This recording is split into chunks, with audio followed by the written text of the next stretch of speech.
Chapter 4 Plum, Out for a Ride.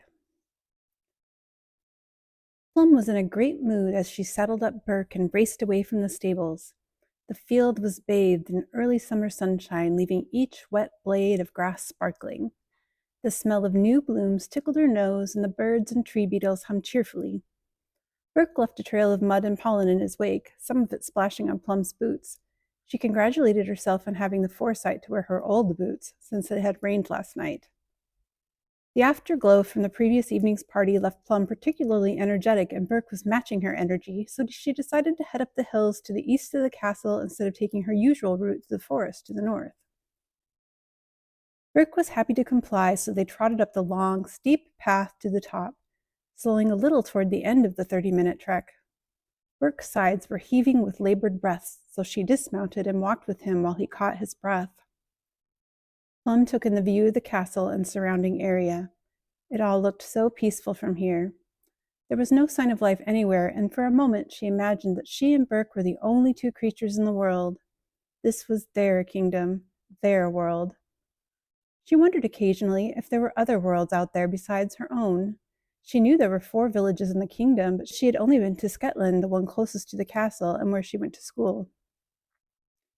Just then, one of her classmates from the village rode toward her on his horse. His name was G, and he was the nicest boy in her class. She did not know him well, but he was always quick to help and encourage others. He was also clever and, in her opinion, handsome, with his dark tan skin and mid-length black hair that he usually tied back. He was not the fastest runner, as he had a limp from an injury to his legs at birth, but he rode well and was an expert archer. Every spring festival for 4 years, his father placed first in the archery competition and G second. This year, however, G won first place, and his father beamed like a lighthouse during the awards ceremony. Plum smiled at him as he approached. "Hi," she called out. "Hey yourself," he said amiably. "What brings you up the hill today?" She remembered that she had initially planned to go to the forest where there were trees she could aim arrows at. She patted Burke. "My horse had a lot of energy, so I thought he'd enjoy taking the trail up." He nodded, then looking at her bow and arrows asked, "Were you planning to practice today?" "Yes," she answered, "but I forgot about it as soon as I got outside. Is there a good place to practice up here?" "Sure there is. Why don't you follow me? I've got some targets set up near the village." "Okay," she enthused. Real targets. Maybe she would hit a bullseye. Just as she mounted her horse, a long, screaming light flew up into the sky. What the heck? What was that? G's brow furrowed as he looked up, shielding his eyes with his left hand. "It's a flare. It's a warning signal from the watchman, my dad," G ordered, suddenly tense. "You need to follow me now." "What? Why?" "Just come now. I'll explain when we get to the village," he beckoned. "No," she was firm. "Please explain now." She jumped back on Burke. "That flare means there is someone invading the castle or about to," he yelled hurriedly. There was no time to be careful of her feelings. "What? My family is down there. I can't just run away and leave." She looked back and forth between him and the castle wildly. "You have to. You'll be no help to them, but I promise I'll see what my father can do as soon as we reach him." "How do you know they're not invading the village as well?" she asked.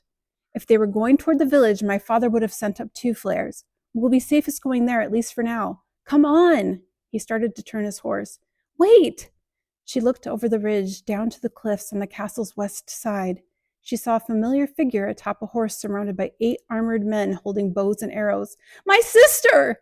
Plum cried. A second later, she saw her father making a beeline from the castle in the direction of the woods where Plum had told her parents she was going. He met a long line of resistance, 20 soldiers deep. Still, he tried to barrel through them before the soldiers pulled him off his horse and tackled him to the ground. Plum gasped in horror, unable to move. G saw it too and quickly jumped onto her horse. G pulled hard on the reins to keep Burke still and covered her mouth. Tears sprang to her eyes as she saw her father being dragged upright. He's okay, G whispered. "They didn't harm him, so they probably aren't planning to, at least for now." He held her back, tightening the grasp over her mouth.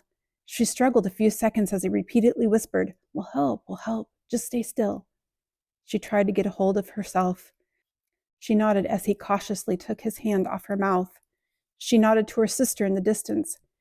"They look like they're going to kill her now, don't they?" The soldiers were running at her, bows and arrows primed. Quick, she ordered G. Take my bow and shoot arrows in front of the horse. What? No way! He looked at her as if she were crazy. Do you want the horse to throw her over the cliff? Yes, I do! G looked at her in confusion. She didn't have time for this. She closed her eyes, then reopened them, looking directly into his.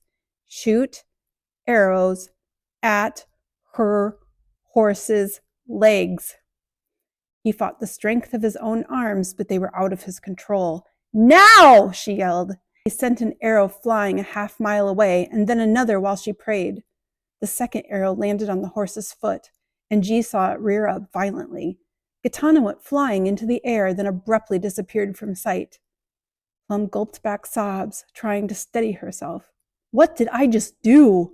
G whispered, almost falling off his horse as his body went slack in the saddle. Plum pushed her tongue to the roof of her mouth to stop her tears, then forced herself to focus on G. She'll be okay, she told the horrified boy. She looked into his eyes again. Straighten yourself and ride, and please trust me. I will trust you to lead me to your father. Chapter 5, Gitana, A Strange Land. Gitana was staring into a pair of beautiful purple eyes. They were like nothing she had ever seen and belonged to a boy who looked a few years older than her. Hi, she said, hoping they spoke the same language. Hi, he replied. Did you save me? She asked. Save you from what? He cocked his head to the right quizzically. From falling. Is he stupid? Gitana wondered to herself. I'm pretty sure you're sprawled out on the ground because you finished falling. Unless you think I'd catch you, then dump you back on the ground. He seemed to be wondering if she was stupid. Oh, okay. Did you somehow slow my fall? She began babbling to herself. I must have been falling for miles. I should be dead and flat as a pancake. She looked around her. Come to think of it, I should have created a hole in the ground after gaining so much speed. This makes no sense. The boy looked at her suspiciously, clearly settling on her being crazy rather than stupid. I just saw you fall from that tree. He gestured upwards to the red and gold curtains of leaves directly above her. She was lying near a very thick white and gold tree trunk, piles of leaves lying all around her. Surely a tree could not have slowed her fall that much. She would have hit it at too high a speed. She had no idea what had happened to her. Checking herself, she was not hurt, minus some bruises and several scratches. And, oh, blood was dripping from her nose. She went to wipe her nose with what was left of her right sleeve when the strange boy ordered, Stop, here. He took a pink ball of fluff from his pocket and rolled it into his hands until it was flat and pliable. Still lying on the ground, she pressed it to both sides of her nose. It smelled like cotton candy. No, he said in a slightly friendlier tone. You should sit up and look down slightly. He knelt down and reached under her back and slowly helped her sit up. And then everything went black again.